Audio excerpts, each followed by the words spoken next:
Welcome to Tell to Trevor. I am your host, Trevor Shelley, and today on my podcast I have give yourself an introduction. How you guys doing? I'm Rysk. I've been in the wrestling game for 21 years. I've been all around Canada, Germany, Puerto Rico, here in the States. I've been seen on TV, OVW, Ink Master.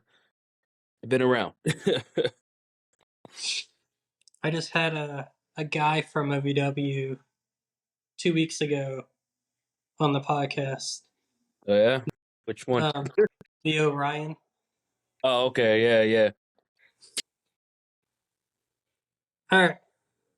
My favorite question I love starting off this podcast with is what sparked your interest in the professional wrestling industry? Ah, basically was my dad got me into it. You know, he was watching it with my brother, and me being young, I just went into the room, started watching it with them, and the rest is history. Everything was wrestling with me, you know, in school all the way to now. Yeah. Who were your wrestling mentors growing up? Like on TV or personally. Um, Either one. I'm gonna get some flack for this.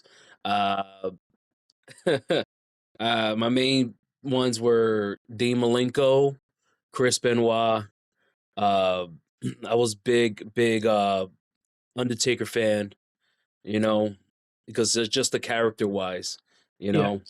And Benoit Malenko, because being like they weren't really big guys, but they stood out a lot with the moves and their aggression. So that was like something I really enjoyed, and those are the guys I really looked up to. How did you get started in the wrestling world? Like everybody, like every kid, you know, wrestling in the park and stuff like that. And then I found a school because I'm originally from the Bronx, New York, Okay. and there wasn't a lot of schools there, but one opened up, and it was called, oh, damn, what was it? W4L, Wrestling for Life. They didn't last long, so after that, I started training at Ace Pro Wrestling in Union City, in New Jersey. That's where Jay Lethal trained, AJ Lee, a lot of big names came from there and wrestled there, and that's where I trained at and trained around also in other places in Jersey, and got to train a little bit at Ring of Honor. Okay. So speaking of, you just said Ring of Honor. How was that like being part of Ring of Honor? Uh, well, I started working backstage and ring crew first, and that was a learning experience on its own because how the whole setup was for production, ring and everything. And then that's when I started trying doing the tryouts and everything. I got to do a tryout in front of Jim Cornette when he was running it, Okay. and then I did a tryout at the school when it was there. Uh, both Briscoes are there. Jay, Truth Martini, Roderick. You know, just learning a lot from those guys. That was a big learning experience for me. You know, basically developing character, how to stand out in the ring and stuff like that. What was your first wrestling match like? Bad, terrible. My first wrestling match was the worst. I had to cut a promo. At the time, I didn't know how to really cut a promo, and Yeah. the match was crap. You know, it was really bad. There was no communication. Nobody got hurt, but it was just when the crowd is quiet, you know it's bad. Yeah. What are your goals for the future in the wrestling industry? Well, after 21 years, I've decided that 2025 will be my last year wrestling. Um, and I'm mostly going to be, you know, here and there backstage working with new talent and stuff when people want me, because I'm trying to focus more on my business, Wrestle Inc., where Yeah. like I make merch for wrestlers. You know, I have had some good clientele with Mike Cardona, Steph Delanner, Sammy Guevara, EC3.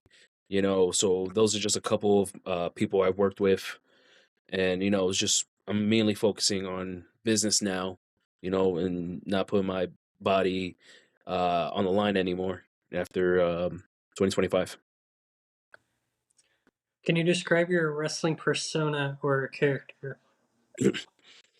um, Arrogant, aggressive. Um, Basically, I do what I want, when I want, how I want. Basically how I live my life. Because rules and bones are meant to be broken, and I Yeah, got tired of people always telling me, "Oh, you can't do this, you can't do that," and I'm just like, "Well, why not? I'm not here to please anybody." right. Can you share a memorable moment from your wrestling career? Mm. I want to say, damn man, it's been so many. Um, Out the ring, I want to say I got to meet and hang out with a lot of guys who grew up watching on TV. Yeah, I got to learn, got to speak with Terry Funk way before he passed. I got to hang out with a lot of dudes from ECW, and those are more of my memorable moments in my career because uh, it's like when you get into this business, you never really think, where it will take you. yeah. And it took me in locker rooms with guys who, again, I never thought I would be sitting next to or chatting with or grabbing a beer with, so those are my most memorable moments there. It's been good. Let's see. Can you describe the feeling of winning your first championship? Okay. Well, my first championship I've won was a tag team championship with my partner, Chris Caden. And that was my first legit professional championship I've ever won. And I'm gonna be honest, I was gonna be more excited, but when I won it, I wasn't. I really wasn't. And then I've won tag titles throughout the years. I'm currently a world tag champion right now for AIWF. Um, but honestly, I don't think I've ever got that real exciting feeling because again, 21 years, I've never won a heavyweight or world title.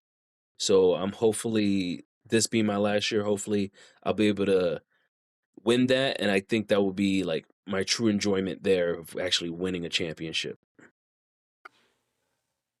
How do you handle the mental and emotional aspects of wrestling? I block it out.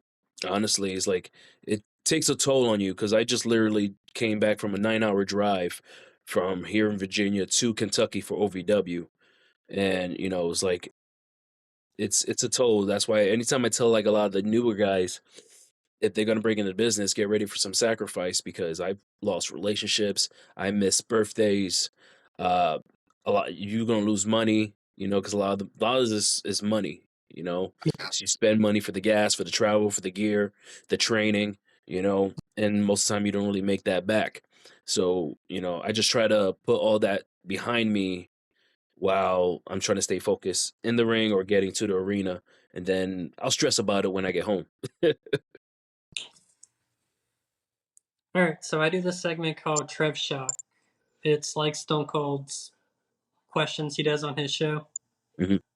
where you got a certain amount of time to answer these questions. Okay. So mine is 50 seconds long, um, 6 questions. You ready to do this? As ready as I can be. Okay. All right. First question: pre-show snack. Protein bar, preferably peanut butter and chocolate. Pre-show jam. Pretty sure what? Jam, like song, Yeah. go-to song. It's going to be honestly, uh, Miley Cyrus. See you again. Okay. I'm not even joking about that. Favorite wrestler growing up. Undertaker and Mick Foley. I'm sorry, I had to pick two. You're good. Sports. Favorite sports team. I don't watch sports. I'm gonna be honest. Favorite color. Black. Black. Favorite type of music? Um, I listen to everything: rock, reggaeton, hip hop, mainly hip hop because I'm from the South Bronx. That was 50 seconds right on the dot. All right, that was easy. Every time I do these podcasts, people always throw these questions out. I'm like, Well, see, it used to be you had 30 seconds to answer the questions. Mm, And it used to be like, I made you think about it because I would bring back your childhood, like your favorite Looney Tunes character. wow.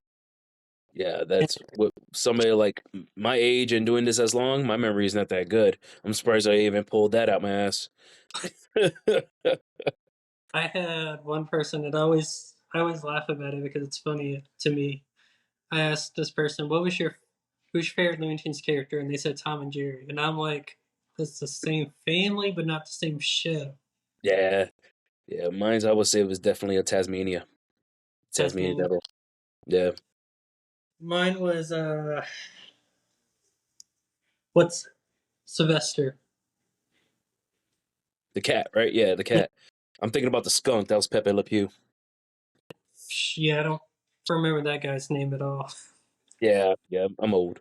All right. What are the biggest challenges of being a professional wrestler outside of the ring?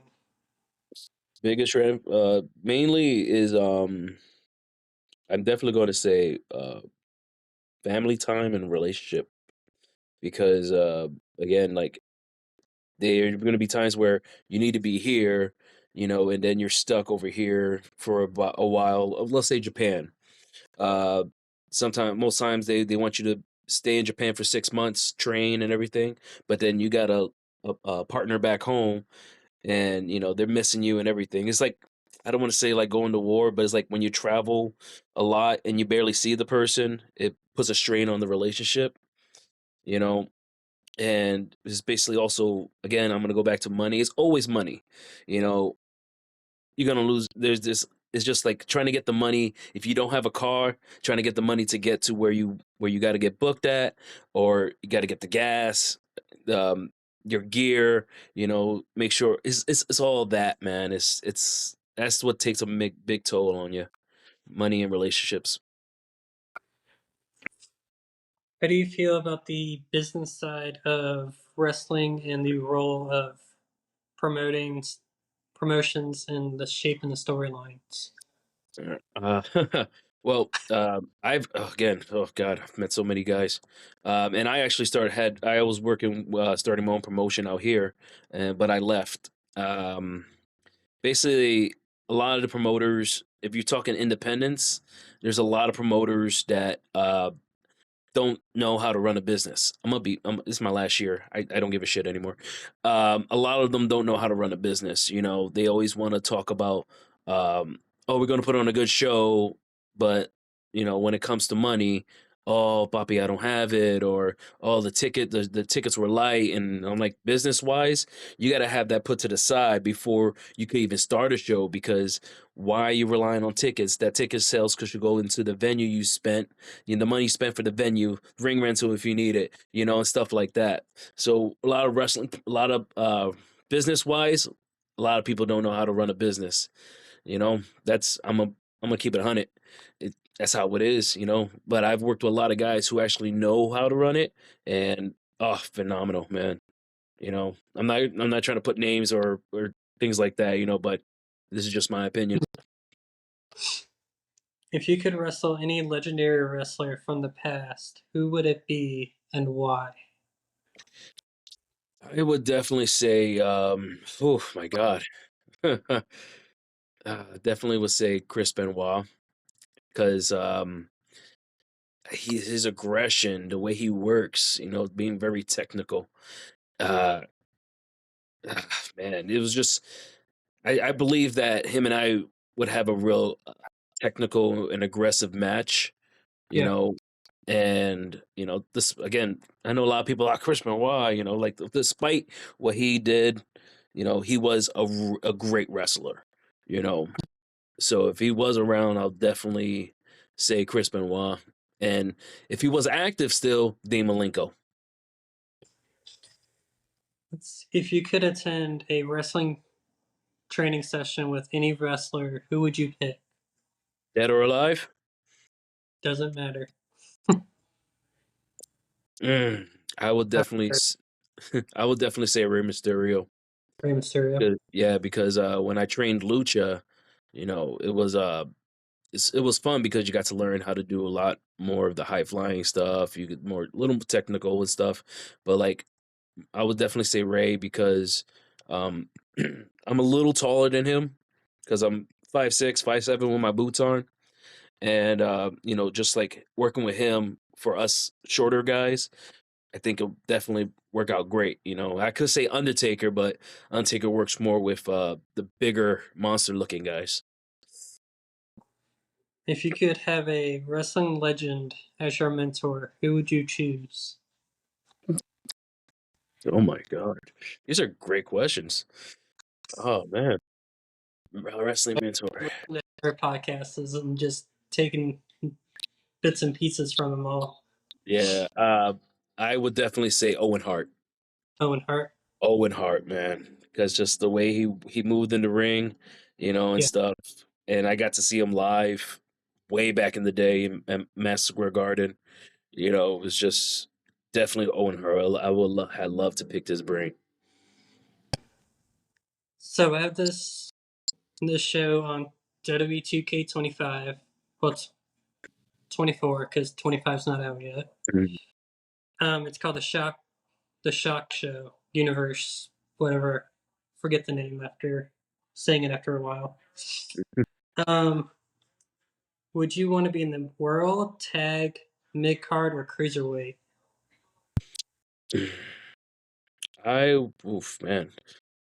I would say I want to say world because I never held a world title, but I have so much experience in the tag team division because Yeah, I do have a bunch of tag title wins and and all that. So I will definitely stay tag team because that's always been my favorite thing because my favorite tag team was always the Road Warriors. yeah. My favorite tag team, I will say, was the Hardy Boys, DX, DIY, and Motor Machine Guns, Undisputed Era, Oh and the yeah, Rock and Sock Connection, the Rocket Sock was my favorite. Yeah, comedy which wise, definitely yeah. That and which Billy and Chuck. always are there. Yeah, yeah. I've always How's been big it on with, tag team. how's it with Mick Foley over in OVW? Mick is such a nice guy, man. Like I'm gonna be honest, he is such a nice guy. Yeah, Because I've met him like so many years ago at Ring of Honor, and then I got to actually like meet him at a WrestleCade, this past WrestleCade, one of the big wrestling conventions, yeah. and again at OVW, man, he's just the nicest guy, man. Like I man doesn't have a bad bone in his body. Now, were you at WrestleK this year? Yeah, my business actually promoted was one of the sponsors of WrestleCade, and I was, I was vending as well. I was there too. I was usually hanging out with Emily J and popping head, like talking to everybody. Oh, okay. Yeah. Yeah, I was mainly around the OVW guys because OVW, you So know. you told me then I was around James Storm, Haley J. Was gonna go see Mick Foley, but I saw how long his line was. Yeah, Haley owes me $3. Okay. Yeah, it's been a year. She's just oh god, it's a long story. Put that line for Sting just to go meet him and Darby. Yeah, I got to I didn't get to meet Sting. I got to see Darby at a bar after because there's a bar that we go to after for all the wrestlers and stuff. So yeah, I got to see Darby. I got to almost catch Ric Flair because he was wasted. Uh, that's another story on its own. I got a bunch of stories, man. But Like I yeah, need to bring in another episode so you can go over these stories. I mean, there's stories I could probably say, and there's some stories that that's personal, you know? Because again, 21 years in the business, I got to again hang out with a lot of the guys and stuff Yeah. and meet them. So, you know, I got stories galore, man. My dad dated one of the producer's daughters for WCW. So he got to get to the bar with like Ric Flair and a bunch of other wrestlers, Road Warriors, and the Four Horsemen, and Sting was there at the bar. Yeah, But I remember my dad always saying Ric Flair would walk in the round and say a bar for a round for everybody. he wasn't doing that this time. Well, I mean, he doesn't got those checks flowing in now. He still got some checks with his weed and all that, So Yeah, he still got some money coming in. I'm trying to hunt in those energy drinks. Mm, yeah, no, I You can't. would think Carolinas it would be popular around. I've been to four GMCs. None of them have them. They're like, oh yeah, we don't know where they are. Yeah, no, you gotta do some online searching for that, because it's oof, like things like that is hard to come by, especially like wrestling fans. They rack Yeah, up and then they try to sell it online for more. So exactly. I know he sells it on his website, but I'm like, if he's from the Carolinas, he should just have his own pop-up store. yeah, I think it costs more to actually have the store because I've tried to work with a lot of chain stores for Yeah, merch and stuff, and it just it costs it's a cost to have your stuff up there in the stores and everything. So if you sell it directly through your own thing, you save money. yeah. Let's, can you talk about a significant rivalry that helped you grow in the wrestling industry? Mm. Damn, man, that's a good one. Uh, honestly, I best rivalry I could say will be with my tag partner Caden. Because he's been in the game as long as I have. Him and Maximo Suave. Uh, and because like we all won tag titles together, trios championships together, and when we actually did face off, we all learned a lot from each other, especially with Maximo when he went off to OVW before I did. Uh, we just learned more from each other from those aspects from different places. Yeah, So I gotta say, I've learned because in wrestling, you never stop learning. I'm gonna be honest, you never stop learning. So, when you get to actually chat with somebody who's been in the business, either as long as I have or longer, it's always best to pick the brain and learn from them, yeah. because it's always something new or different that you probably never knew. What was it like working with a particular wrestler that you really clicked with in the ring?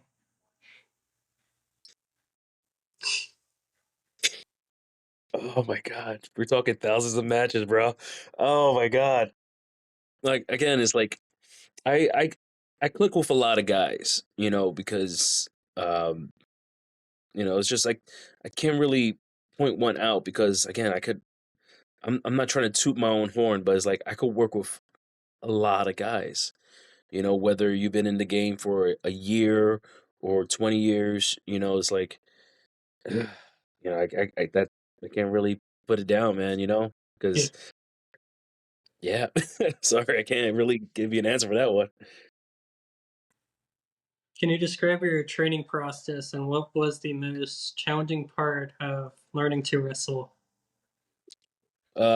Training process was going in there without an ego, because again, a lot of people, I've seen it all the time. A lot of guys uh think that they see it on TV that oh it's easy, when in reality, when you join a wrestling school, it's shut your mouth, open your ears, because you have to learn, and learning is just so much to learn, because a lot of people are like, oh, I could just wrestle. Like, no, man.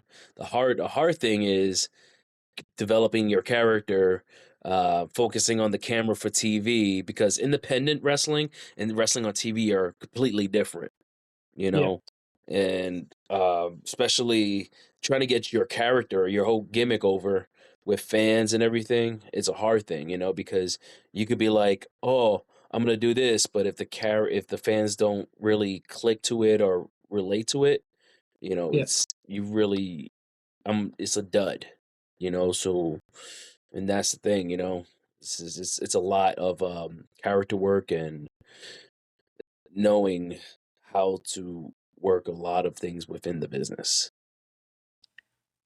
So, outside of the wrestling ring, what hobbies bring you joy?